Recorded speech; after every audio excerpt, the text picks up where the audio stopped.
Hello and welcome to the review of the Fradella Adventure Tarot. Here's the back of the cards, and here's the Major Arcana.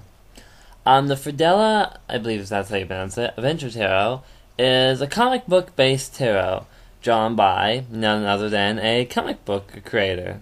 I assume from what I've read that all of these, got all these characters you see are actual heroes in some comic. Otherwise, I've never seen or heard of any of these guys. In fact, but they do remind me of very old comic books, and I find it quite interesting. I honestly probably would never get the deck myself, and along this time I thought the deck was quite peculiar, but honestly, looking at it a bit more, it's quite understandable. And a very interesting deck. What else to say? Well, for those, I reckon it could be very good for those who enjoyed comic books as a kid. And from what I understand, this is an actual tarot deck, so I assume if you want to go and look at some actual heroes from your favorite comics, if you're fans of Fradella or whatever comic books this is, therefore, here are your heroes. Let's see what else. All the minor arcana go either weight style, so they have stories of their own. And, well, we're about to see them, actually. Also, well, as just saying, entering minor arcana, and wands. Well, in this case, each suit's different. Like, for example, here, instead of wands, we have staves. And as you go through, you see different staves being used. Well, here you see using trees instead of staves. Oh, what else? It's hard to really say because such a... So that's really weird. It's just an interesting approach to take, I'd say, on tarot. And a comic book way. I mean, with DC heroes or Marvel, I would actually recognize it, and I'm sure it would probably be a very good popular deck then. Fradella, I'm not sure what the hell Fradella is or any of these comics, so I couldn't tell you anything about any of these people, let alone if there actually are any comic books of any sort, so I'll just say. Next we're entering the cups, well technically the cups equivalent, which in this case are masks.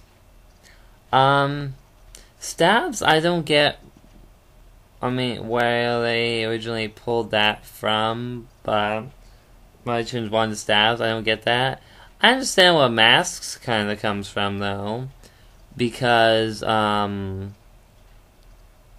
superheroes wear masks, so there you go. And it's a pretty simple, thing to pull up, so, let's see. It fits, the suit fits it. Let's see. Any more on this suit?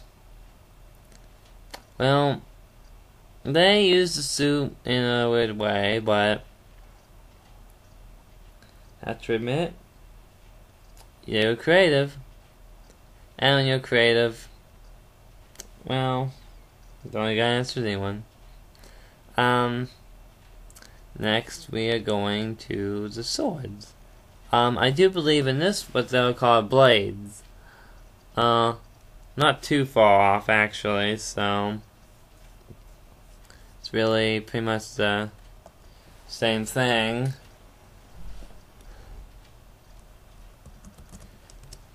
Let's see, what else?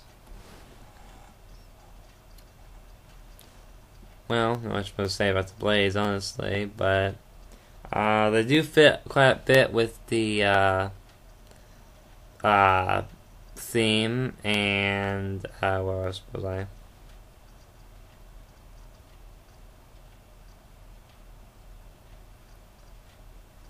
Forget what I was gonna say.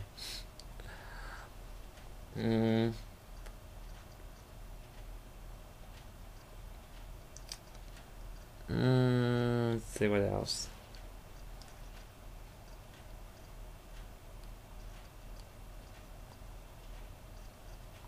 Kind of clueless on this deck because comic books. I mean, I know comic books, but I know DC, Marvel.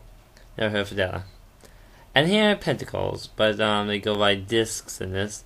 See, Masks is actually the only real suit that they changed. Otherwise, they just turned wands to staves, and which in some cases are rods anyway. Swords to blades, which isn't too different. And then here, it's discs.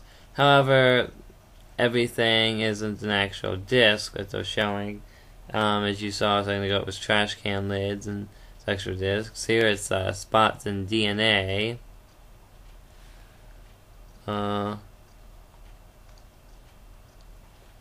So, yeah. It's different, alright. I admit that. And this deck would probably be good for a comic book lover, even if it's not actual comics that are real. It's still probably a fan of any comic lover who loves comic books just because, yeah. See, here in the Queen of Discs, it was an actual pentacle. Anyway, that would be the end of the Fradella Tarot, and thank you for watching the review, and until next time, goodbye.